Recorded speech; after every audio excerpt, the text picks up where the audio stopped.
Bonsoir à toutes et à tous, je suis très heureux de vous retrouver cette semaine, comme d'habitude. On va essayer évidemment de traiter un sujet qui est le sujet actuel, qui est Rosh Hashanah. On va essayer de réfléchir, oui, à la fête de Rosh Hashanah. Qu'est-ce que c'est que Rosh Hashanah? Alors, d'abord on doit se questionner. Évidemment, vous savez que dans la Torah, on se questionne, on pose des questions pour essayer de mieux comprendre un peu les sujets qui sont traités dans la Torah. On appelle cette fête Rosh Hashanah, tout en sachant qu'on va être jugé ce jour-là. C'est-à-dire que les 2 jours de Rosh Hashanah, c'est un jour de jugement. Oui. La question qui se pose d'abord, c'est d'abord pourquoi on appelle cette fête Rosh Hashanah. On aurait dû l'appeler Yom Hadin, le jour du jugement. C'était ça l'essentiel de la fête. Comme on appelle Purim, Purim, Pessar, Pessar, Sukkot, Sukkot, Hanouka, Hanouka, etc. Et le terme, disons le titre qui est utilisé pour déterminer le jour de la fête, il contient l'essentiel de la fête. Oui. Et donc là, on aurait dû appeler cette fête Yom Hadin, ouais, le jour du jugement. On appelle Rosh Hashanah. Maintenant, Rosh Hashanah, on traduit le début de l'année. Mais Rosh, c'est pas le début. Rosh, c'est la tête. Ouais. Pourquoi les Chachamim ont appelé cette fête Rosh Hashanah, qui est la tête de l'année? Bizarrement, ça va? À part ça, de quoi il fait le jugement? Quel est l'intérêt du jugement? Pourquoi on nous juge chaque année? On ne nous juge pas à la fin de notre vie, quoi. Si déjà on devait nous juger, qu'on nous juge, on nous laisse vivre toute notre vie, à la fin de la vie, on va nous juger. Ouais, et c'est ça qu'on aurait dû faire. Pourquoi chaque année on est jugé? On n'est pas seulement jugé nous, on juge la planète entière. Ouais.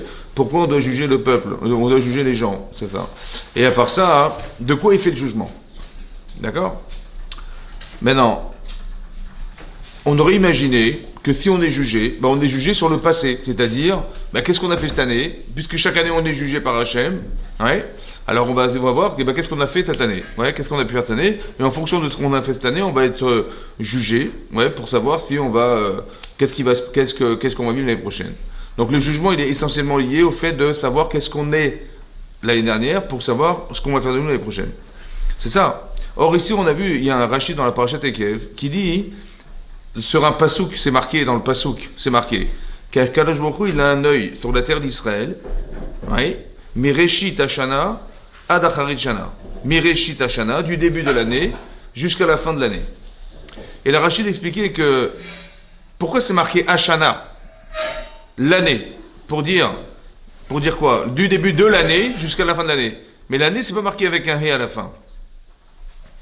Et on avait posé aussi la question de savoir, mais pourquoi c'est marqué du début à la fin de l'année, au début de l'année à la fin de l'année? On aurait pu faire l'économie de dire du début de l'année à la fin de l'année en disant du début à la fin de l'année. C'est quoi l'année? Alors Rachid nous explique que l'année, c'est Rosh Hashanah. Mais Hachem, il va nous regarder à Rosh Hashanah en sachant qu'est-ce qu'on va devenir à la fin de l'année. C'est ça, Harit Shana. Ça veut dire que le jugement d'Hachem, il est un profil d'une prévision de ce qu'on va faire de nous en espérant qu'à la fin de l'année, on ait changé. Ça va? Reshit Hashana, Harit Shana, du début à la fin de l'année, ça veut dire Maïe Besofa. Qu'est-ce qui va se passer pour nous à la fin de l'année? Et donc, la réflexion qu'il va y avoir à Rosh Hashanah, c'est qu'est-ce qu'on a prévu de faire pour chacun d'entre nous pour faire que, à la fin de l'année, nous soyons des gens différents. Ça va? C'est ça. Et donc, Rosh Hashanah, réflexion qui va se faire sur l'année, c'est ça le Rosh et la tête, c'est-à-dire la réflexion que Hachem il va avoir sur nous, en fonction du présent, c'est-à-dire de ce que nous présentons à Rosh Hashanah devant lui. Et en fonction de ce que nous sommes, alors Hachem il va préparer 365 jours qui vont être successifs, de façon à ce qu'il va introduire des notions à l'intérieur et on va traverser ces expériences de vie et que normalement on espère qu'en ayant traversé cette vie-là, les expériences de vie, alors on va devenir quelqu'un d'autre à la fin de l'année. Et à la fin de l'année, on verra encore qu'est-ce qu'on va faire de nous la prochaine année. Vous avez compris? C'est-à-dire que le jugement d'Hachem, il est fait sur le futur. Le futur. Tel que tu te présentes devant Hachem à Rosh Hashanah, il va dire, tiens, qu'est-ce que je vais faire d'elle cette année? Qu'est-ce que je vais faire de lui cette année? Et en fonction de ce qui est un défaut chez soi ou de ce qui est une qualité chez soi, on va faire avancer les personnes. Ça va? On sait qu'on a tous un but dans la vie. Et bien en fonction de cet objectif de vie, on va vouloir nous fixer des expériences de vie qui, en les traversant, vont faire de nous des gens différents. Ça va? Donc le principe fondamental au départ, c'est de comprendre. Parce que ce qui va se passer, et ce qui se passe en général, c'est que quand c'est plaisant, super, et quand c'est pas plaisant, on est déçu, on dit qu'est-ce qui m'arrive, qu'est-ce qu'il veut le bon Dieu, et on ne comprend pas. Ça va? En fait, le problème, c'est qu'on fait, si vous voulez, on fait l'autocritique de ce qui nous arrive, et pas d'essayer de comprendre ce qu'on devient par ce qui nous arrive. On dit, tu te rends compte, il m'est arrivé ça, j'ai eu ça, et pourquoi ça s'est passé comme ça, et on me fait tarder à ça, et j'ai perdu ça, et je sais pas quoi. On fait le constat de ce qui nous est arrivé. Ce qui n'a aucun sens, pourquoi? Parce que à quoi ça sert? Ça sert à rien. Par contre, qu'est-ce que ça a fait chez toi? Ça va? Qu'est-ce que ça a fait chez toi? Ça veut dire, je sais pas, tu en attends de quelque chose, on te fait attendre. Qu'est-ce que ça a fait chez toi? Le fait d'avoir, comment dire, réussi quelque chose dans ta vie, ça t'a amené une confiance. Qu'est-ce que ça a fait chez toi? C'est ce qui compte, c'est pas ce que tu vis, mais ce que tu deviens par l'expérience de ta vie. C'est ça qui compte. C'est ça. L'expérience de ta vie doit t'amener à te transformer. Donc tu dois réfléchir à ce que a pu relativiser l'événement chez toi. Et pas être dans la critique de ce qui t'arrive. Encore une fois, ce qui nous arrive a été pensé à Rosh Hashanah. Donc on avait un objectif par le fait qu'on ait implanté une situation présente, de façon à ce que la personne elle puisse réagir à ça. C'est comme une sorte de test qu'on traverse dans sa vie, ouais, qui est tous les jours, où ce sont des informations, ou des gens qu'on a rencontrés, ou des expériences de vie qu'on a dû subir, ou des choix qu'on a dû faire, etc., qui font que tu ne peux pas être la même personne avant et après, c'est impossible. Mais si tu vois que tu stagnes, ça veut dire que tu n'as pas compris ou tu n'as pas réalisé ce que tu devais vivre à travers un événement personnel. Vous avez compris? En hébreu, Shana, ça veut dire l'année. Mais Shana, ça vient aussi du mot chinouille, changer. Il faut que tu évolues, il faut que tu changes, il faut que ça avance, il faut que tu deviennes quelqu'un d'autre. Ça va? Donc Hachem, je réfléchis à Rosh Hashanah en espérant que on va changer. Ça va? Quel est l'objectif en soi? Qu'est-ce qu'on veut atteindre? C'est ça qu'il faut comprendre. Et ce qui m'a interpellé aussi, c'est de savoir. Vous savez qu'à Rosh Hashanah, on lit 2 fois la paracha. On lit la Torah. Ça va? Une fois, dans la même paracha de Vayera, on lit la naissance d'Yitzhak. Et bizarrement, on lit la Akedat d'Yitzhak, le sacrifice d'Yitzhak. Et je ne voyais pas le rapport qui existait entre le fait qu'on est en train de vivre Rosh Hashanah et qu'on nous lit cette paracha en particulier. Il y a forcément une logique de proximité des sujets, évidemment, c'est sûr. Pourquoi on nous fait lire cette paracha en particulier et pas n'importe laquelle autre, je ne sais pas moi. Non, si on a lu cette paracha, ça veut dire qu'il y a quelque chose de logique dans le fait qu'on nous fasse lire la naissance d'Yitzhak et la Akedat d'Yitzhak, le sacrifice d'Yitzhak. Maintenant, quand on réfléchit au sacrifice d'Yitzhak, ouais, il faut savoir que historiquement, Abraham, c'est un philosophe, c'est un penseur, c'est un intellectuel. D'accord? Et donc, avec du bon sens, il gère la vie des gens. En leur disant, par exemple, les gens, qu'est-ce qu'ils faisaient à l'époque? Ils étaient idolâtres, ouais. Et comment vous dire? Et quand ils avaient des problèmes personnels, et qui étaient très graves pour eux, ils se disaient, peut-être Dieu n'est pas content, et je vais lui sacrifier le plus beau cadeau de ma vie, je vais donner mes enfants. Et les gens faisaient des sacrifices d'enfants. Ça va? En espérant que Dieu va les consoler, ou va régler leurs problèmes, ou les soigner, j'en sais rien, sous prétexte qu'ils vont donner le meilleur d'eux-mêmes. Et Abraham, il dit, mais vous êtes fous, quoi. Ça veut dire que toi, tu as des problèmes personnels, et tu vas tuer tes enfants sous prétexte que tu veux régler tes problèmes. Quoi, Dieu, il a besoin que tu tues des gens pour régler tes problèmes. Et donc, il était cohérent, ouais. Et ils ont dit, ouais, c'est vrai, t'as raison. Et les gens faisaient teshuva de cette manière, et se rapprochaient de la Torah d'une façon différente, ouais, parce qu'ils pensaient que c'est vrai que c'était pas très logique. Et là, bizarrement, hein, dans la paracha de Vayera, on nous dit la chose suivante. Après ces paroles, oui, Hachem va y marquer Elohim Nisat Avraham. On est la dernière épreuve qu'a dû vivre Avraham, c'est celle du sacrifice de son enfant. Ça va? Et c'est marqué, après ces paroles, Dieu va éprouver Avraham.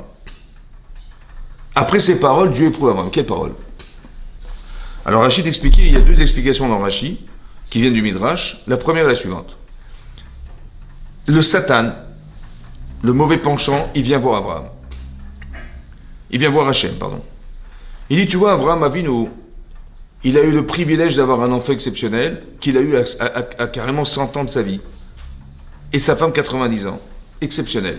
Qu'est-ce qu'il a fait lorsque Yitzhak a été sevré à 2 ans? Il a fait un mishté gadol, un grand festin. C'est-à-dire, il a fait une fête, en fait, en invitant les grands de ce monde qu'il connaissait. Donc il a invité le roi d'Égypte, le roi de Syrie, le roi de, je ne sais pas, du Liban, etc. Il les a invités. Il les a invités, et c'est en ça qu'il est grand, ce festin, parce qu'il a invité les grands de ce monde. Qu'est-ce qu'il a fait, Abraham? Il a dit, vous avez vu le petit gosse qui court là-bas? Je dis, ouais. C'est mon fils. Je n'ai pas compris. Ben oui, c'est mon fils. Mais il a quel âge? Il a 2 ans. Mais vous avez quel âge? J'ai 102 ans. Et ma femme, 92. Il dit, vous avez vu que tout est possible, que Dieu existe? Ouais. Bon, pourquoi il a fait ça? Parce qu'il n'avait pas Internet, Abraham Avinu. Donc il n'a pas pu diffuser. Qu'est-ce qu'il a fait? Il a invité les grands de ce monde en espérant qu'eux vont diffuser l'information là où ils sont rois. Vous avez compris? Le Satan, le mauvais penchant d'Abraham, il vient dire à Hachem, oh super, il a fait un grand festin, il a fait un kiddush Hachem, il a sanctifié le nom de Dieu en prouvant que voilà, il existe, Dieu existe. Regardez la preuve, regardez cet enfant de 2 ans là. Mais c'est bizarre parce qu'il t'a pas amené un sacrifice personnel, c'est-à-dire il t'a pas remercié personnellement. Il t'a pas amené un parecha la ilaha, il t'a pas amené un sacrifice personnel, ouais, pour te remercier d'avoir eu cet enfant. Il a fait un kiddush Hachem. Il a sanctifié le nom de Dieu, comment? Il a dit, voilà, regardez ce que Dieu existe, regardez la preuve, regardez cet enfant, il est là. Il dit, super, de façon horizontale, mais verticale. Il ne t'a pas remercié personnellement en te disant, merci beaucoup de m'avoir donné cet enfant. Ça va? À la suite de ça, Hachem va éprouver Abraham, en disant, mais quelle est la question du Satan? C'est quoi la question du Satan? La question c'est, tant qu'Abraham n'a pas d'enfant, alors il pleure hein, toute la journée, je t'en supplie, Dieu, je veux des enfants, j'ai des enfants. Et maintenant qu'il a un enfant, il t'oublie. Comment tu vois? Parce qu'il t'a pas offert un sacrifice personnel, ça va? Donc ça veut dire que l'enfant se met en porte-à-faux entre Abraham et Hachem. C'est ça, oui? C'est ça la question du Satan. Hachem, il dit pas du tout. Tu vois bien que je vais demander de sacrifier cet enfant, il a accepté. Parce que si vraiment cet enfant était en porte-à-faux entre moi et lui, il aurait refusé. Et tu verras qu'il va accepter. La question qu'on doit se poser, c'est la suivante. Si Dieu a raison, que Abraham, il va accepter de sacrifier cet enfant et que jamais au grand jamais cet enfant se met en écran entre Hachem et lui. Pourquoi il dit pas au Satan, mais il dit, écoute, t'as rien compris, laisse tomber, je vais pas quand même pas sacrifier un enfant pareil pour ça, tu n'as rien compris, il est pas du tout dans cet esprit-là, ça va? Pourquoi Hachem a besoin de prouver qu'il a raison? Comme si il dit au Satan, écoute, je vais te prouver que j'ai raison, regarde la preuve, je vais lui demander, tu verras que j'ai raison. Hachem, il n'a pas besoin de prouver qu'il a raison. C'est quoi cette discussion entre le Satan et Abraham Avinu? Ça va? Or de là, j'ai compris quelque chose. C'est quoi le Satan?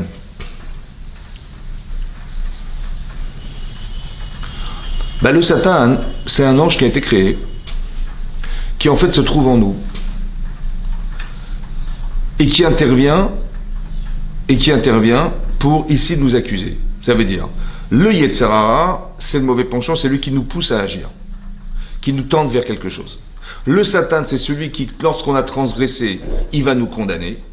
Et celui qui nous exécute, c'est le même ange, c'est le Malach HaMavet. Mais c'est le même ange qui nous provoque, c'est le même ange qui nous condamne, et c'est le même ange qui nous exécute.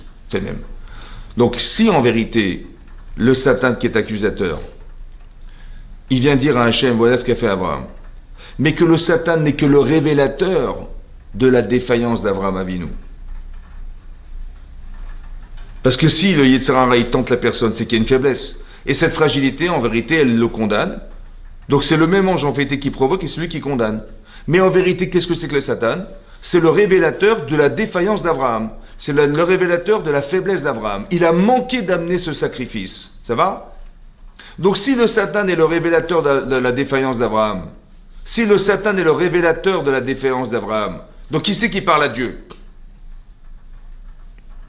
Si le Satan n'est que le révélateur de la défaillance d'Abraham Avinu, il ne fait que dire qu'Abraham il a tardé dans Meskorban, ou il n'a pas amené ce sacrifice. Donc si le Satan est le révélateur, donc qui c'est qui parle à Hachem? Qui c'est qui parle à Hachem? C'est Abraham. Donc, et quand est-ce qu'Abraham il peut parler à Hachem? Et quand est-ce que nous on parle à Hachem?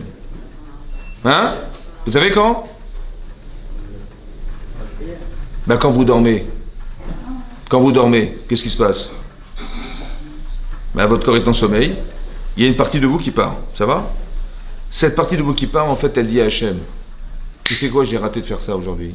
J'ai manqué de faire ça aujourd'hui. Abraham, il dit à Hachem, j'ai manqué d'un sacrifice. J'ai fait un grand kiddush Hachem, super, mais j'ai un problème en vérité, c'est qu'au fond de moi-même, que ce soit conscient ou inconscient, j'ai omis de t'amener ce sacrifice pour te remercier. Je t'en prie, éprouve-moi pour combler ce manque. Vous avez compris ça? Donc en vérité, c'est pour ça qu'Hachem il s'adresse à Abraham. Comme si Abraham il avait demandé à Kadosh Baruch Hu de l'éprouver pour combler ce qu'il avait manqué d'être. Vous avez compris? Vous avez compris? Ça veut dire que ce qui nous arrive, qui c'est qui l'a demandé? Hein? C'est nous. Ce qui vous arrive, c'est vous qui l'avez demandé. Et donc ce qui vous arrive est une solution à votre problème intérieur, à notre problème intérieur.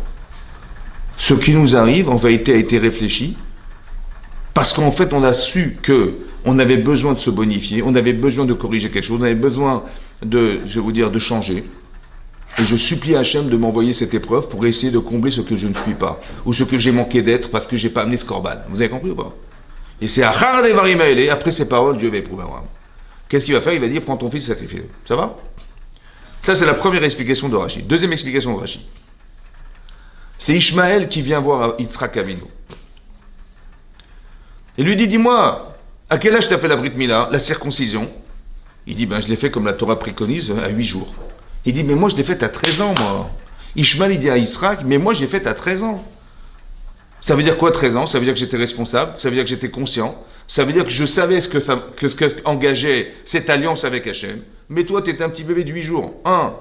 Aucune conscience, aucune initiative personnelle, aucun choix personnel, aucun souvenir personnel, il n'y a rien. Voilà ce que lui dit Ishmaël. Et donc ton alliance, elle vaut rien. Mais la mienne, elle vaut quelque chose. Moi, j'aurais pu refuser. J'ai dit non, ok, j'accepte de faire cette Brit Mila, cette circoncision, j'accepte. Donc je suis rentré dans l'alliance d'Hachem, mais toi tu es rentré nulle part. Tu as subi une intervention chirurgicale et c'est tout. Ouais. Elle est où ton alliance? Elle est où ton alliance? Où tu t'es associé à Hachem? Zéro. Aucun sacrifice personnel. Voilà ce que lui dit Ishmaël à Yitzhak. Yitzhak répond, il dit mais toi tu as donné un membre de ton corps à Dieu. Si Dieu me demandait de me sacrifier complètement, j'accepterais. Après ces paroles, Dieu va éprouver Abraham. Ça répond à quelle question en fait? Ça répond à la question, mais pourquoi Hachem il a éprouvé Abraham lorsqu'il avait 137 ans, ou je ne sais pas quel âge il avait? Il aurait dû l'éprouver dès que la naissance. Pourquoi il a attendu tellement longtemps? Il devait attendre parce que l'épreuve d'Abraham, elle dépendait de la réponse d'Yitzhak. Ça veut dire que des fois dans la vie, ce qu'on doit devenir dépend des autres. Vous avez compris? Et donc il fallait qu'Yitzhak accepte pour qu'on puisse provoquer. C'est intéressant aussi, ça veut dire que la question elle est bonne de Ishmaël. La question est bonne. Pourquoi Hachem il nous fait faire la Brit Mila à 8 jours? Il est là qu'on devait la faire à 13 ans. Voilà, on fait la Bar Mitzvah, on fait la Brit Mila. Tu rentres dans les mitzvot, et ben tu fais la circoncision. Pourquoi on nous l'a fait à 8 jours? Peut-être l'idée c'est la suivante. C'est la réponse d'Yitzhak. En vérité, on devrait être frustré de ne pas l'avoir fait consciemment. C'est vrai, hein. On aurait dit, mais on n'était pas là. J'ai les photos, j'ai la vidéo de la Brit Mila, de ma Brit Mila, mais j'ai aucune conscience, j'ai aucun investissement. La frustration de ne pas avoir été présent, nous pousse à dire, je vais me donner complètement pour Hachem. Ça veut dire que la réponse d'Yitzhak, c'est la frustration de ne pas avoir été. Et ça, se dit, t'as raison, j'étais pas là, j'ai les boules, ouais, t'as raison, j'ai les boules, je vais me donner complètement, je vais me donner complètement dans ma vie. Ça va? La frustration de ne pas avoir été présent le jour de cette alliance, ça nous pousse à faire. Ok. Et donc c'est marqué comme ça. Je vous lis ce qui est marqué.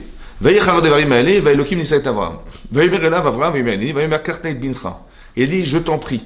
Prends, je t'en prie. Je t'en prie quoi? Ton fils. Ok. Mais il dit, j'en ai deux. Il dit, j'ai Ishmaël et j'ai Yitzhak. Et Yechidecha, ton unique enfant. Ils sont chacun uniques de sa mère. L'un, il est né de Sarah et l'autre, il est né de Hagar. Chacun est unique. Asher Ahavta que tu aimes. J'aime les deux. Et Yitzhak. Et alors? Velech lecha. Et pars pour toi. El Eretz Moria, vers le pays de Moria. Ve'aelu la Shem leola. Et monte-le en holocauste. Alecha derim asher omar alecha, vers une montagne que j'en te indiquerai. Catastrophique, quoi. Catastrophique. Kol ça sonne, et Kol Simcha. Ouais.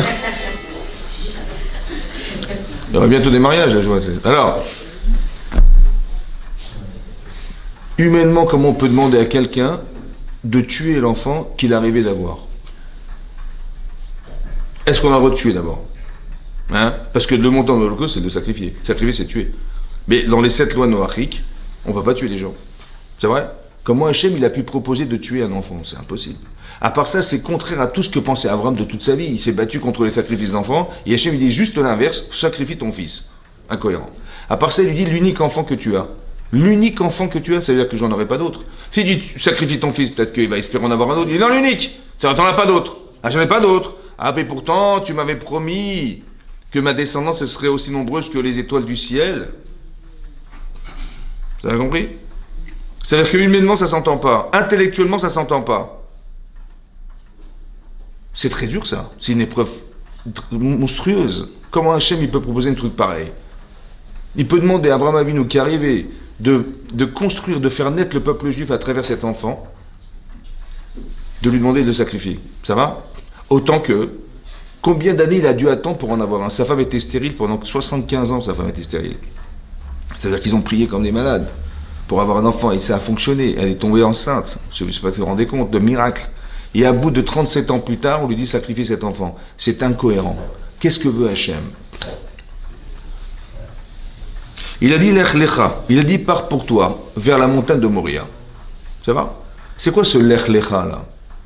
Pars pour toi. Mais évidemment, quand tu pars quelque part, si ma femme elle me dit tiens, où tu vas, elle va me dire pars pour toi au cours. Ou elle va me dire pars pour toi faire les courses, ou pars pour toi au travail, ou pars pour toi. Mais évidemment, si tu pars, c'est pour toi. C'est quoi pour toi? Lech Lecha, pars pour toi. Oui? Il y a quelque chose de fondamental marqué ici. Dans la paracha de Lech Lecha, avant, c'est marqué, Hachem a dit à Abraham, la première fois qu'Hachem s'adresse à Abraham, il dit Lech Lecha me'artzecha. Lech Lecha me'artzecha. Lech Lecha, pars pour toi, me'artzecha de ton pays. Mimolatecha, l'endroit où tu es né. Mi bet avicha, la maison de tes parents. Et la Haaretz asher areka, vers une terre que je te montrerai, sans lui dire où il allait, il devait partir en Israël. Ça va? Il dit Lech Lecha. C'est quoi ce Lech Lecha? Pars pour toi. Lech, va. C'est quoi Lecha? Alors Rachid expliquait. Lech Lecha, Lecha c'est quoi toi? Lehanaatra, par plaisir. La Hana c'est le plaisir. Et les Tovatra c'est le bien. Par plaisir et parce que c'est bon pour toi d'y être, et c'est bien pour toi d'y être. C'est quoi la différence entre le bon et le bien? Le bon et le bien. Le bon, c'est corporel. J'ai mangé un gâteau, je sais pas moi, un morceau de chocolat, c'est bon. Ça va. Une super glace, c'est bon. Un bon, je sais pas, un bon gâteau, c'est bon. C'est bon. Le bien, hein, c'est autre chose. Le bien, c'est spirituel. C'est moral. On va dire, c'est bon de manger du chocolat, mais est-ce que c'est bien d'en abuser? Ben non. Pour ton santé, il vaut mieux éviter. Ça va? Donc ça veut dire qu'il faut faire la différence entre le bon et le bien. Comme si on voulait nous dire une chose comme ça. Quand tu décides quelque chose qui n'est pas facile à choisir, il faut que tu aies du plaisir à le faire et que ça soit bien pour toi. Parce que si c'est pas bon et c'est bien, ou c'est bien et c'est pas bon, tu verras que tu vas refuser ou tu vas t'arrêter de faire. Il faut que quand tu pars quelque part, quand tu décides quelque chose, il faut que corporellement ça soit bon pour toi et que intellectuellement ou physiquement ça soit, ou que moralement ça soit bien pour toi. Vous avez compris? Par exemple, quelqu'un il va dire, voilà, moi je suis retraité, je rêve que d'une chose, c'est de finir ma vie sur les plages d'Eilat. Vous avez vu? Il y a les palmiers, il y a le sable fin, tu vois la plage, tu bronzes, c'est super. Toute ma vie, maintenant je vais bronzer toute ma vie. Attends, j'ai travaillé toute ma vie, j'ai 65 ans, c'est bon, je vais kiffer ma vie. Avec ma femme, on va partir à Eilat, on va acheter un appartement et je vais bronzer sur la plage toute ma vie. Bon. Mais quand tu auras reçu la médaille de bronze, bon, la médaille de bronze, après, tu vas essayer d'avoir la médaille d'or. Tu vas essayer de dormir. Quoi, toute ta vie, tu vas bronzer. Une semaine, 2 semaines, 1 mois, 2 mois, tu vas dire, bon, c'est bon, ma peau... Pourquoi? Parce que tu as rassasié ce côté plaisant qu'elle est sur la plage. Mais ta vie n'a pas de sens. Il n'y a pas de tov, il n'y a pas d'âme dans ta vie, il n'y a rien. Elle est vide ta vie, ça va? Tu vas pas bronzer toute ta vie. Donc je vois bien qu'à un moment donné, bon écoute, on va repartir à Paris, c'est bon, on va pas rester toute notre vie ici, ça va? Et donc ça veut dire que c'est bon, mais c'est pas forcément bien. Ou le contraire, c'est très bien, mais ton corps se lasse que ça soit trop bien. Parce qu'il a envie de kiffer autre chose, il en a marre de ça. Alors tu vas voir que tu vas rebrousser chemin, soit parce que c'est pas bon, soit parce que c'est pas bien. Vous avez compris? Il faut les deux, toute votre vie, il faut les deux. Parce que s'il n'y a pas les deux contentés, ça veut dire que mon corps n'est pas d'accord ou ma tête n'est pas d'accord. Vous avez compris ce que je veux dire? Pourquoi c'est comme ça? Parce qu'on est composé de 2 êtres en fait. Vous avez un corps et vous avez une neshama. Il y a un corps, il y a des besoins corporels, il y a des besoins spirituels. Ce qui est bizarroïde, c'est qu'on nous a fabriqués comme ça. On nous a fabriqués avec 2 choses antinomiques. C'est-à-dire que ton besoin corporel ne correspond pas forcément à ton besoin spirituel. Et ce que désire ta neshama n'est pas le désir de ton corps. Alors comment tu vas t'arranger? Ça va? C'est ça le problème. On va dire comme ça, je vais le dire autrement. Si je demande à la neshama, tu peux sacrifier ton fils, mais si Dieu te l'a demandé, mais évidemment, Dieu m'a demandé, mais si je le fais 100%, ma neshama ne refuse pas de le faire. Mais mon corps, est-ce qu'il accepte de le faire? Ben ouais. Vous avez compris ou pas? Le refus ne vient pas de la neshama. Il vient du corps. C'est le corps qui refuse. Je vous explique un truc. Par exemple, si je vous dis, vous savez quoi? On va faire une expérience en commun. On va prendre un avion. Ça va? On va mettre une combinaison et je vais vous faire mettre un parachute sur le dos. C'est bon? Mais je vais vous faire avant qu'on saute en parachute, je vais vous expliquer le plaisir qu'on a de sauter en parachute et le bonheur qu'on a de faire je sais pas moi, des corps, des figures dans le ciel. C'est magnifique. Et je vais vous montrer ça pendant 3-4 semaines et vous allez voir des films et des machins. Je vais vous dire, allez, on va se tenir la main dans la main, on va tourner comme ça, et on va descendre comme des oiseaux, on va voler. Ouais. À la fin, je dis, on y va ou pas? Je dis, mais bien sûr qu'on va y aller. Mais évidemment, avec tout ce qu'on a vu, avec tout ce qu'on a, c'est kiffant, bien sûr. Cette expérience, je veux la vivre. Ça fait des semaines qu'on attend de vivre cette expérience. Ok, on prend l'avion et on monte. On monte à 4000 mètres. Ok? Bon, on vous met la combinaison, nanana, et j'ouvre la porte.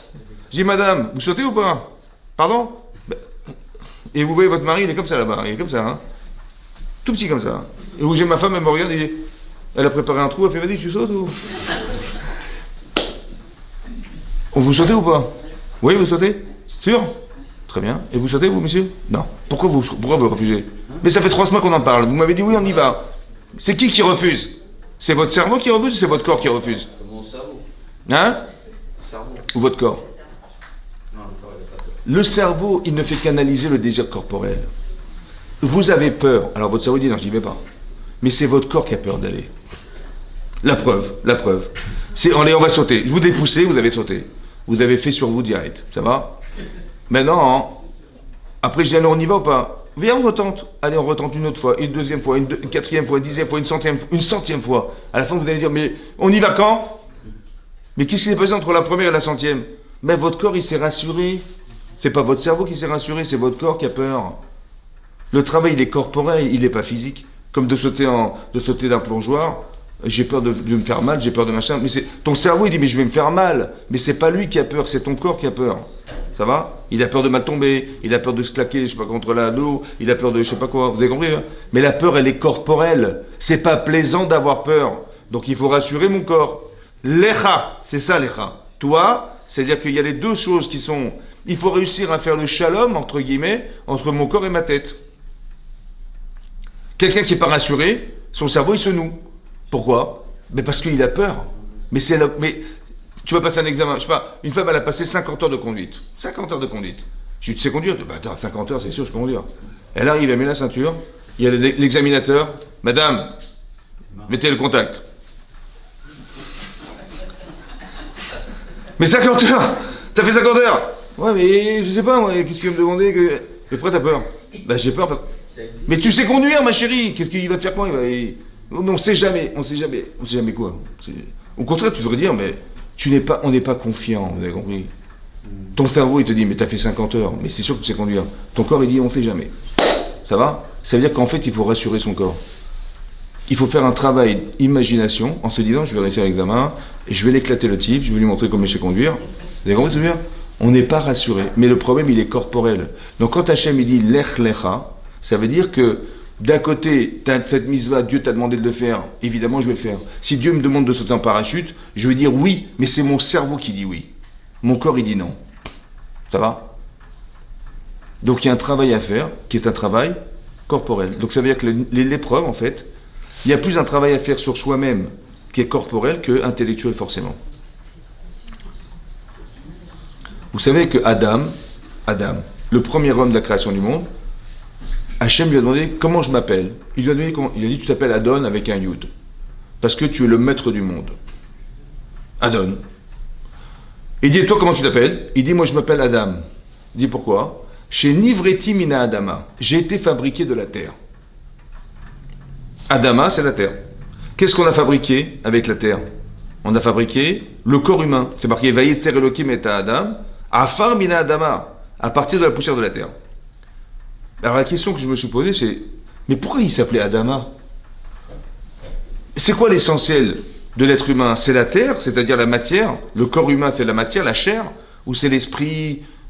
L'esprit vient de la neshama, la parole vient de la neshama, la capacité, de réfléchir, d'analyser, elle vient de la neshama. Ben, ce qui te différencie des mots, c'est pas ton corps, c'est ta neshama. On est dit. Donc il aurait dû s'appeler monsieur, je m'appelle neshama, ou je m'appelle dibour, parole, ou je m'appelle pensée, mahashava. Voilà comment il aurait dû s'appeler. Pourquoi il s'appelait Adam, Adama? C'est bizarre, non? Vous savez pourquoi? Parce que peut-être l'objectif, c'est d'arriver à dompter la Adama, c'est-à-dire à pouvoir être capable de dompter ses pulsions personnelles. C'est qui contrôle? C'est toi ou c'est ton corps? Quand je dis c'est toi, c'est ton cerveau qui contrôle, c'est lui qui dicte ou c'est ton corps qui dicte? Vous avez compris? Ah, c'est ça. Quand je dis à Abraham, tu vas prendre ton fils, tu vas le sacrifier. Il a 1 milliard de questions, Abraham Avinu. Mais elles viennent de quoi? Elles viennent de l'angoisse, de la peur. Ça va? Comme si qu'on lui demandait d'avoir un contrôle, d'avoir confiance en Dieu. Au point où ça dépasse toute logique humaine. Et quand bien même il faut l'accepter. Pourquoi? Parce que soit Dieu il est fou, soit il a raison, mais j'ai pas compris. Alors laisse-moi adhérer à ce qu'il m'a demandé d'être, et pas à ce que j'ai cru en vérité que ça se faisait pas de faire ce qu'il m'a demandé. La Emunat Hashem, la confiance en Dieu, elle se fait dans la capacité à accepter ce qui dépasse l'entendement humain, parce que de cette manière, tu vas avoir de la Emouna. La Emouna, c'est pas ce que tu crois. Tu dis, moi je connais le bon Dieu, il est gentil, les machins, c'est pas de la Emouna ça. La Emouna, c'est quand ça va aller en contre de tes intérêts personnels, de ta logique. Pourquoi c'est comme ça? Écoutez-moi bien. Pourquoi c'est comme ça? Parce qu'un jour, on va retrouver Hachem. Ça va? À 120 ans. Alors je dis, c'est quoi Hachem? Dieu, il est comme ça, il est gentil, il est machin, il est... Mais qu'est-ce que tu crois que tu vas savoir d'Hachem dans la petitesse de ton esprit? Dans l'infinité d'Akadosh Baruch Hu. Qu'est-ce que tu vas... Dans l'infini d'Hachem, qu'est-ce que tu vas trouver? Qu'est-ce que tu vas imaginer? Moi, je vais trouver une boulette, comme ça, et c'est ça Dieu, la petite boulette. Donc tu vas retrouver la petite boulette. Tu dis, mais c'est pas ça Hachem, c'est pas la boulette. Alors Hachem, il te dit comme ça. Tu sais ce que tu vas faire? Tu vas faire quelque chose qui va au-delà de ta conscience, au-delà de ta connaissance. Parce que en vérité, je suis plus dans ce que tu sauras jamais de moi, de ce que tu sais de moi. Alors laisse-moi exister au-delà des limites de ta conception. Fais quelque chose qui va au-delà des limites. C'est ça l'épreuve d'Abraham. Vous avez compris? Parce que si j'écoute mon Yetzer Hara, il va me dire, écoute, laisse tomber. Quand je refuse quelque chose, c'est que mon Yetzer Hara, il a gagné. On dit, fais cette mitzvah, je dis, ah, c'est trop dur, j'arriverai pas, ça coûte de l'argent, ou je sais pas quoi, ou il faut se lever tôt, je sais pas. Donc, c'est qui t'empêche d'y aller? Ta neshama te dit, mais fonce. C'est qui dit, mais c'est trop tôt, ça coûte trop cher, et pourquoi moi, et je sais pas quoi? C'est ton corps qui veut pas, c'est pas ta neshama qui veut pas. C'est lui qui t'empêche d'avancer dans ta vie, c'est lui. En fait, le Yetzer Hara, il s'alimente de cette faculté qu'on a d'agir ou de refuser d'agir. Maintenant, si Hachem m'a demandé de le faire, c'est qu'il y a une logique. Des fois, je l'ai compris, je suis très content. Des fois, j'ai rien compris. Mais c'est pas grave. Ça veut dire que quelque part, c'est pas parce que tu ne comprends pas ce qui t'arrive que ça n'a pas de sens. Parce que comment tu as l'audace de croire que tu comprends? Vous avez compris ou pas? C'est-à-dire, Dieu, il est au-delà de ta conception. Il voudrait juste que tu adhères avec cette conception, laquelle? Celle de le faire exister au-delà des limites.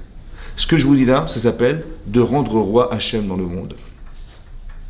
À Rosh Hashanah, on appelle Malchuyot. On dit Hachem Melech. Hachem est le roi du monde. C'est pas dire on reconnaît qu'il est le roi. Non, c'est d'accepter que d'être le dirigeant de ce monde et d'avoir créé ce monde avec la limite qui existe, mais lui qui est infini en fait. C'est d'accepter qu'Hachem, il est vraiment le penseur de la réalité de ce monde. Vous avez compris? Ce qui se passe en réalité, essayer de le traduire comme quelque chose qui a été pensé par Hachem. Juste le comprendre, mais si j'avais été Hachem, qu'est-ce que ça voudrait dire pour moi? Voilà, Hachem il m'envoie cette épreuve, je suis Hachem, je lui envoie ça. Voilà, moi je suis l'enfant, ouais, et Hachem il m'envoie une épreuve pareille. Ou je suis le parent et j'envoie une épreuve à mon enfant. Mais qu'est-ce que ça voulait dire? Qu'est-ce que ça veut? Qu'est-ce que ça m'apporte? J'entends des choses, je vis quelque chose. Qu'est-ce que ça me dit? En quoi ça me parle? En quoi ça m'intéresse?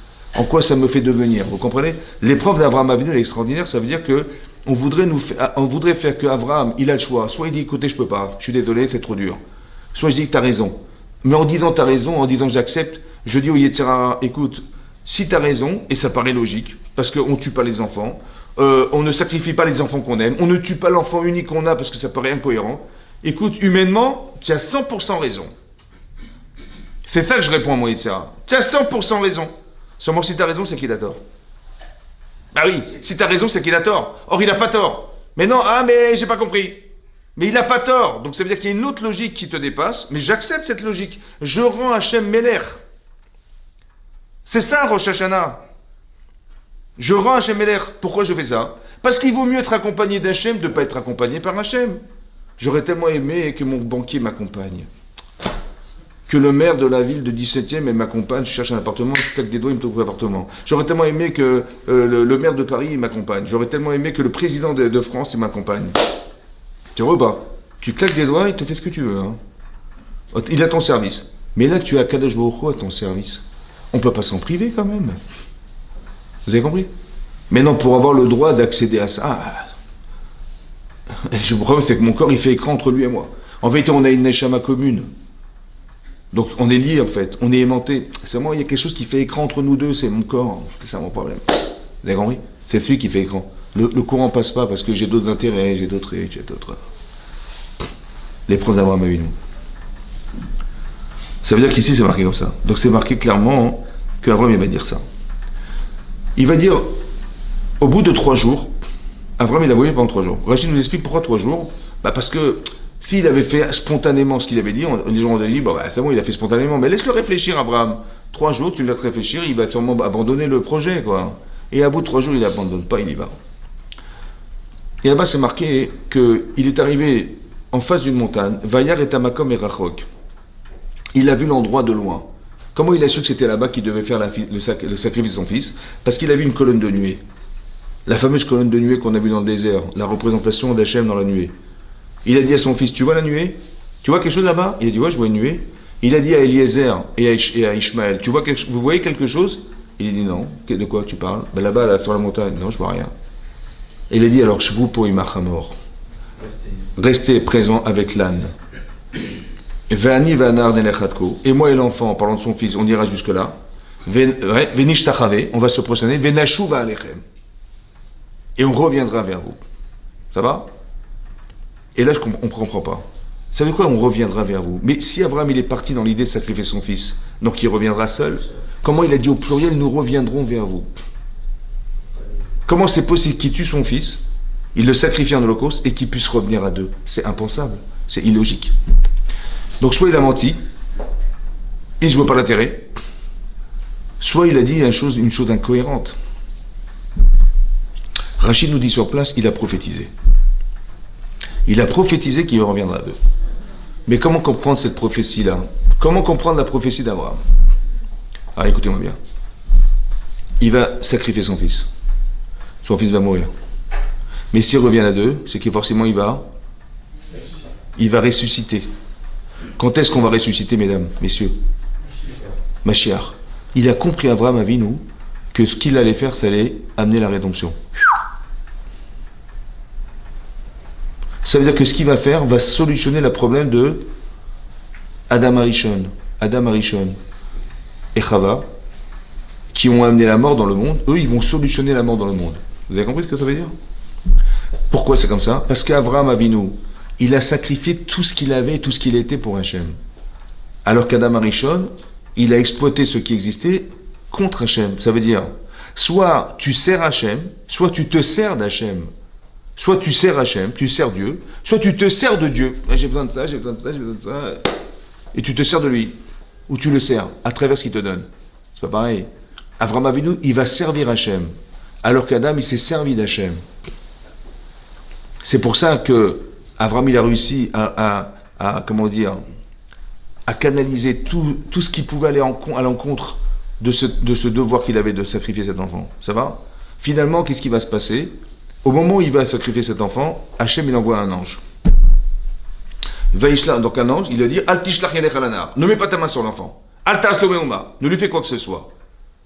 Et là-bas, Rachid relève, il dit, l'ange lui dit, ne mets pas ta main sur l'enfant. S'il lui dit, ne mets pas la main sur l'enfant, ça veut dire, il va rien faire. Et après, il ne fait quoi que ce soit. Il n'était pas nécessaire de répéter, ne fais quoi que ce soit, puisqu'il a dit de rien faire. Rachid nous explique, au nom du Midrash. Vous savez ce qu'il a dit à Abraham? Bechinam batilekan. Quoi, je suis venu pour rien, quoi. Ça veut dire, vous m'avez fait peur et pour rien du tout, quoi. Au lieu de dire, vous m'avez fait peur. C'était une blague.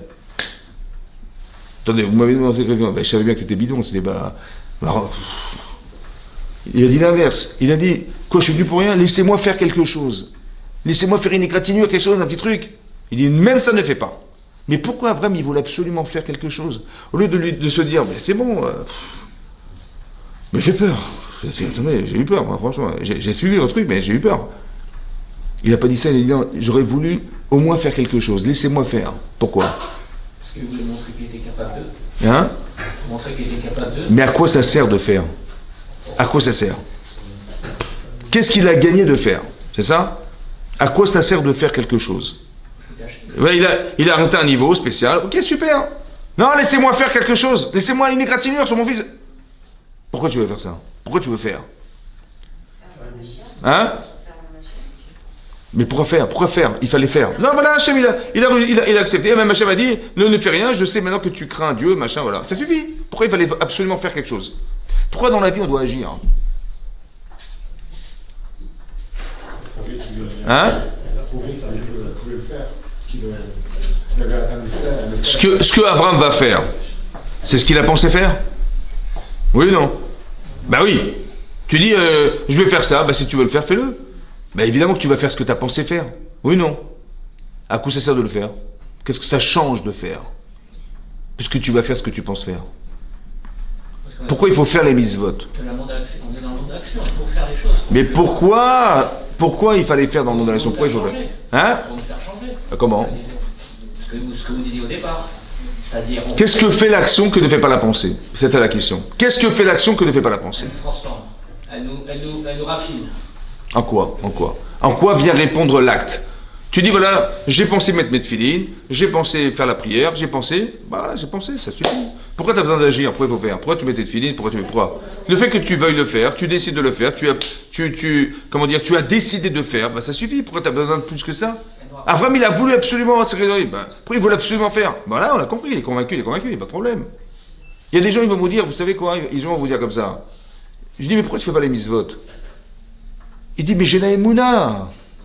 Regarde, il ouvre sa chemise, il a la Magen David, les poils qui sortent là, avec la Magen David, et il dit, voilà, j'ai le haï. Tu vois? Mais parce que pourquoi? Parce que ce que tu vas faire, c'est pour prouver que tu crois en Dieu. Mais moi, je crois en Dieu, j'ai pas besoin de faire, moi, j'ai pas besoin. Ça va? Il a raison, pourquoi il faut faire alors? Pourquoi il faut faire? Hein? Il dit, moi, j'ai la Emouna, j'ai pas besoin. Toi, qu'est-ce que tu fais? Tu mets tes tefilines parce que tu crois en Dieu. Ben voilà, mais je crois en Dieu, j'ai pas besoin de mettre tes tefilines. Et je vais pas ni Shabbat, ni machin, je crois en Dieu, je suis Ma'amin Bachem. Ouais? J'ai la Magen David. Pourquoi ça marche pas? On dit non, il faut que tu fasses, quand même. Pourquoi il faut faire? Parce qu'Hachem nous l'a demandé, il nous a dit de faire les commandements. Mais c'est ça la question, pourquoi Hachem nous a demandé de faire? C'est ça la question. Alors écoutez-moi bien. On t'a pas demandé d'être juif. Parce que tu l'es déjà. Ta mère est juive, donc tu es juive. C'est comme ça? Ta mère est juive, donc tu es juif. On t'a pas demandé d'être juif, on t'a demandé de devenir juif. Devenir juif. Quand Hachem dit à Avraham Avinu, fais la Kedat Yisraël, ouais, mais ça lui a changé sa vie. Pourquoi? Parce qu'au départ, c'était un intellectuel. Avraham dit à des gens, mais soyez cohérents, on a du bon sens dans la vie, soyez social, soyez ce que vous voulez. Mais Hachem dit, mais moi je suis au-dessus de ça. Alors je vais te demander de faire quelque chose qui dépasse ta conscience, qui dépasse ton intelligence. Parce que là où tu vas te trouver un jour, elle va dépasser l'entendement humain. Est-ce que tu es d'accord? Avraham dit ok, je suis d'accord. Ce qu'il est devenu par la pensée, il veut l'entériner par un acte. Parce que son corps, il dit non, laisse tomber, c'est pas pour toi. Et t'as rien compris, mais Dieu t'a pas demandé de sacrifier ton fils. Sacrifie l'enfant qui est en toi, t'as rien compris. Mais tu vois bien que c'est pas logique. Tu peux pas te demander de sacrifier ton fils et à la fois d'avoir une grande descendance. Tu peux pas demander, vous avez compris? Toutes ces questions en vérité, c'est le Satan, c'est l'Yetzirara. Moi, je crois que c'est moi qui pense. Mais en fait, c'est ma carence intérieure qui pense pour moi. Ma fragilité, ma bêtise, ma flemmardise, tout ce que vous voulez. Oui? Quand il m'a fait cette mitzvah, je dis, mais attends, combien ça coûte? Et quelle heure c'est? Et pourquoi? Et pourquoi moi? Je sais pas quoi. En vérité, c'est ton Yetzirara. Pourquoi? Parce que t'es un flemmard, parce que t'es un radin, parce que t'es je sais pas quoi. Alors tu raisonnes comme ça. Mais qu'est-ce qu'il fait Yetzirara? Il utilise tes carences. Il utilise nos carences pour nous dire, mais non, c'est pas pour toi. Fais-le faire par les autres. Donc qu'est-ce qu'il faut faire? Il faut dire, non, je suis désolé, c'est l'inverse.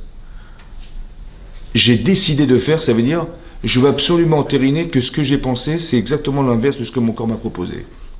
Donc il n'y a que dans l'action que tu peux changer. Vous avez compris ça?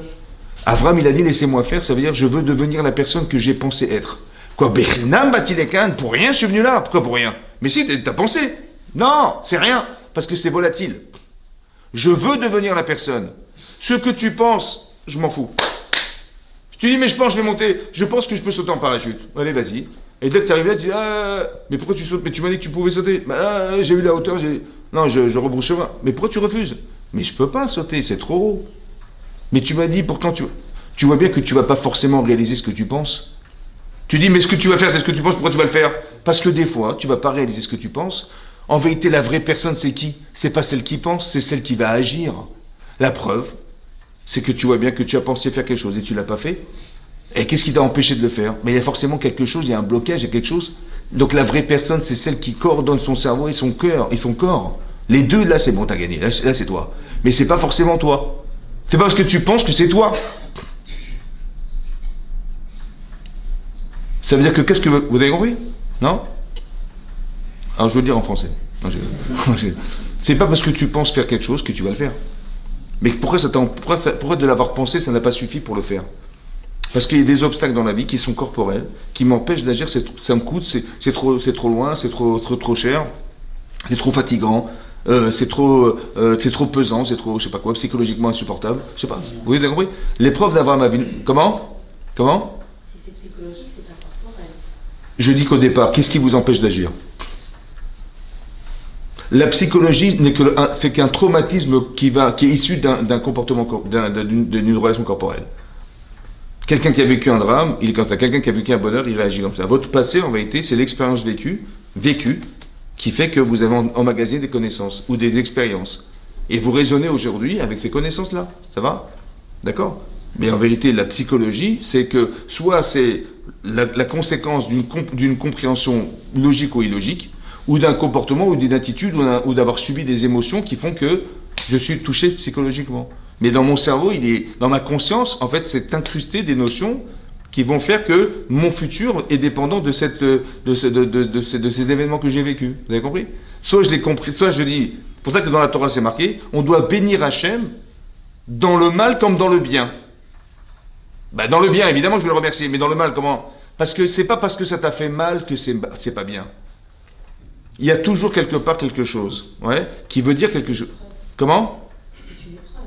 Oui, mais ça veut dire quoi? Je pourrais la prendre mal, l'épreuve, en disant, ce qui m'est arrivé, j'en souffre. En fait, c'est que j'ai pas compris ce que ça voulait signifier pour moi. Par exemple, quelqu'un, il va souffrir. Ouais. C'est l'épreuve qu'on doit prendre de façon positive. Comment?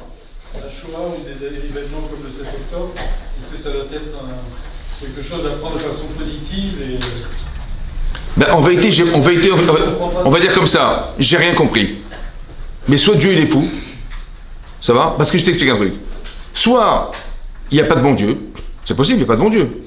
Soit je ne comprends pas comment ça se fait que le soleil il est bien placé à 150 millions de kilomètres de la Terre, 150 millions de kilomètres, il fait 110 fois la planète Terre, et il arrive à m'éclairer et à me réchauffer à la bonne température. Non mais attends, je suis pas en train de parler du soleil. Attends, je t'explique un truc, non mais t'as compris? Ça veut dire que soit il y a une réflexion dans la création, soit, s'il y a une réflexion, c'est qu'il y a un penseur. S'il y a un penseur, il y a un bon Dieu. Mais comment tu peux expliquer les événements comme la Shoah ou comme le 7 octobre? Je n'ai pas à l'expliquer. Voilà. Mais je m'en fous. C'est ça la réponse. Mais non, mais t'as pas compris. On s'en fout. C'est parce que t'as pas compris que Dieu n'existe pas. Gamzoul et Tova. Ouais. Mais même ça, je dis Gamzoul et Tova. Parce que j'ai compris qu'au-delà de ma compréhension, il y a une compréhension qui me dépasse. Mais c'est ça la Emouna. J'ai gagné. C'est la Tova d'être devenu Ma'amine. Tu as compris? Je suis devenu Ma'amine. J'aurais pu dire, mais non, à Dieu, il se concentre dans ce que je comprends. Ça, j'ai compris. Et c'est normal. Tu vois, Dieu, il est bon, il est gentil, il s'occupe des orphelins, il s'occupe des machins, super. Comment tu peux dire qu'il est bon, il est gentil avec la Shoah? Encore une fois, un type, il a un virus dans la jambe. On doit lui couper la jambe pour le faire vivre. Tu lui coupes la jambe ou pas, toi? Et sinon, il meurt. Tu lui coupes la jambe ou pas? Je sais pas. Tu as compris? On n'est pas dans les calculs, on sait pas. Mais encore une fois, c'est pas parce que je n'ai pas compris que c'est faux. Encore une fois. Non mais attends, tu n'as pas compris, moi non plus, probablement les gens qui sont ici. La Akedat Israq, on n'a rien compris. Personne ne comprend depuis 70 ans. Ouais, mais ça n'empêche pas que Dieu existe. Parce qu'un jour, je vais t'expliquer. Une fois, il y a un rave, écoute-moi bien. Attends, je vais t'expliquer un truc. Une fois, je vais un rave. Il a vécu la Shoah, il a perdu ses enfants, il a perdu sa femme, il a perdu je sais pas quoi, toute sa famille. Ça va? Il y a un journaliste, après il est devenu rave d'une yeshiva. Il y a quelqu'un, un journaliste, qui dit, mais dites-moi, vous n'avez pas de questions comment ça se fait que Dieu il vous a privé de vos parents, de vos frères et sœurs, de machin Il dit, je préfère pas poser la question. Il dit, pourquoi? Parce que j'ai pas envie qu'il me dise, viens, je vais t'expliquer. En vérité, il y a une raison. C'est pas parce que je n'ai pas compris qu'elle n'existe pas. Tu as compris? La porte ouverte à tous les abus. C'est l'inverse. D'abord, soyons cohérents. Est-ce qu'on peut imaginer que Dieu existe? Si oui, alors je peux dire, tiens, oui, le fait qu'on vise, le fait que nous sommes ce que nous sommes. Ouais. T'as déjà vu des types qui sortent de la terre comme ça Moi, j'en connais pas. Hein. D'où l'être humain, il est sorti. C'est pas une démonstration que Dieu existe. Quoi? C'est pas une démonstration que Dieu existe. Si, parce que si c'est pensé, c'est qu'il y a un penseur. Le monde est pensé, réfléchi. Tu vois bien que les éléments qui sont présents, ils sont là, on ne sait pas comment. Comment ça se fait que les choses correspondent les unes aux autres? Tu vois? C'est incroyable. Il manquerait un élément, le monde ne peut pas subsister. Ça, c'est un, deux. Et trois, comment ça se fait que nous, on arrive à exister, se nourrir et se soigner, etc., par la nature? Tu vois, tout ce que tu as là, c'est la nature. Comment c'est possible? Bechorma, Sita, c'est Vadek, ça a été réfléchi. Donc, si ça a été réfléchi, c'est qu'il y a un penseur. Tu comprends ou pas? C'est pas possible que ça soit comme ça. Comme par hasard, une explosion, ça fait tout cohérent. Donc ça veut dire qu'il y a une logique. Ah, il y a une logique. Ah, tu vois bien que tu vis avec, tu te soignes avec et tout ça. Donc ça veut dire qu'il y a quelqu'un qui l'a fabriqué. Et s'il y a quelqu'un qui a fabriqué, alors maintenant tu vas dire, maintenant, là j'ai compris. Comment? Qui a fabriqué le quelqu'un? Mais personne. Il est. La preuve, le Rambam, écoute-moi bien, le Rambam il dit comme ça. Le Rambam, écoute-moi bien. Le Rambam il dit comme ça. Peut-être il y a 3-4 dieux là-haut. Ça va? Il dit comme ça. S'il y avait deux, il y aurait une forme. Une forme. Parce qu'il y a ce verre et il y a cette montre. Tu vois, y a la limite de ça. Donc s'il y avait, ils étaient deux, il y aurait une forme. Or, on ne voit pas de forme. Donc il est un éternel. Comme ça dit le Rambam. Pourquoi est-ce que le peuple juif est aussi Éprouvé. d'avoir imposé au monde la présence d'un Dieu unique finalement? Pourquoi est-ce que d'avoir apporté au monde cette unicité? Il n'a rien apporté au monde. C'est Hachem qui s'est manifesté. Il n'a rien apporté du tout. C'est pas le peuple juif qui a apporté. Dieu il s'est manifesté le 7 Sivan, le jour du matin de Torah, il a donné la Torah, etc. Et c'est cette Torah qu'on a reçue il y a 3300 ans. Mais c'était avant l'islam et avant le christianisme, avant tout ça.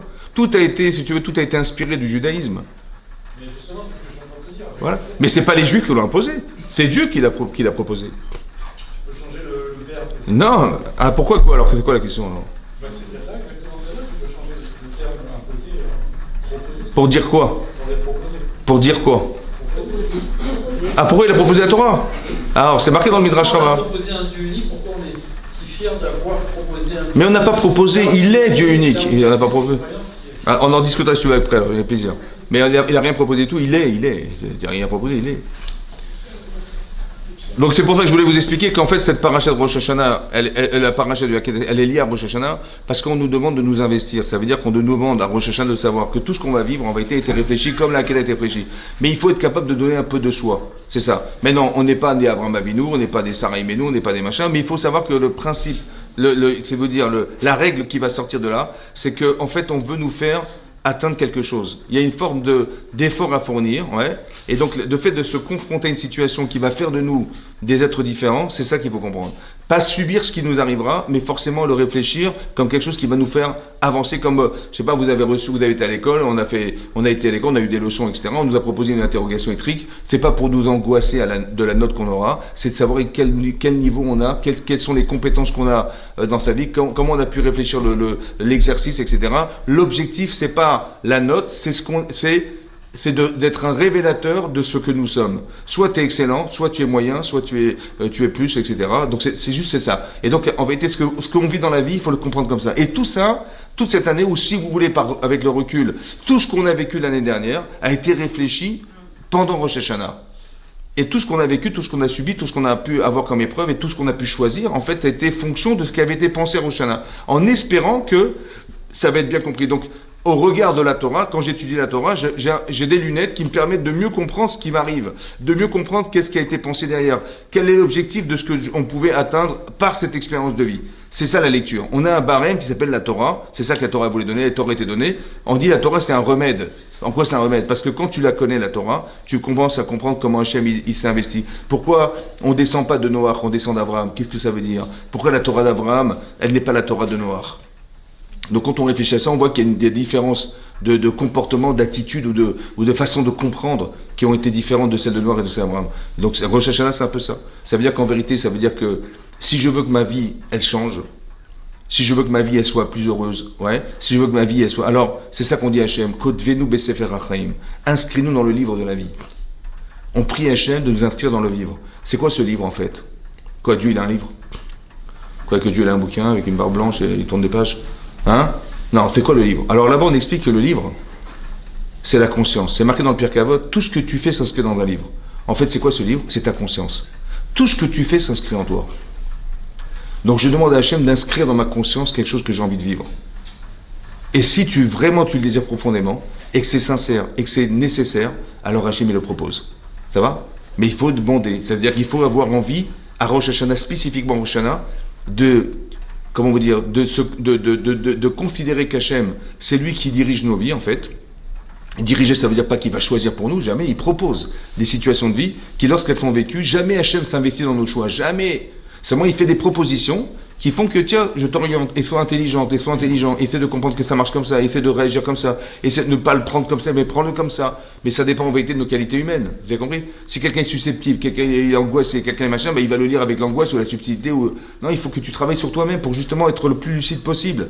Et c'est cette lucidité qu'on essaie d'atteindre. Et ben ça, c'est le travail. C'est tous les ans comme ça, c'est tous les ans. Et donc, des propositions de vie qui font que, on va essayer de bonifier nos vies, d'être meilleurs, d'être tzadikim, d'être des gens qui soient proches d'Hachem, etc. Et c'est ça l'objectif. Mais ça va se faire sur du long terme. C'est-à-dire on a détraité une longévité de vie. Après, il y a des exercices de vie qui vont être réfléchis en Rosh Hashanah chaque année. Elle va être jugée. Le jugement, c'est pas une condamnation. C'est pas qu'on va passer au tribunal. C'est que le jugement, c'est qu'on va juger. Juger n'est pas condamner. Quand on dit à quelqu'un vous lui dites un reproche, je dis mais pourquoi tu me juges? Je juge parce que j'ai compris que tu as fait une bêtise. Mais je t'ai pas condamné. Je t'ai jugé, mais je t'ai pas condamné. Vous avez compris la différence? Quand je juge, je réfléchis. J'ai réfléchi. Donc Hachem, il juge, il réfléchit à ce qu'il va faire de nous. Ouais. C'est ni de la condamnation, ni de la je sais pas quoi. C'est simplement que des fois on va vivre des choses heureuses, des fois moins heureuses, mais en vérité ça a toujours un objectif. L'objectif c'est d'arriver à faire réfléchir la personne et à faire atteindre quelque chose. C'est ce qui s'est passé avec la Kedat Israq. Chazako Baruch, merci beaucoup d'être venu Chazak.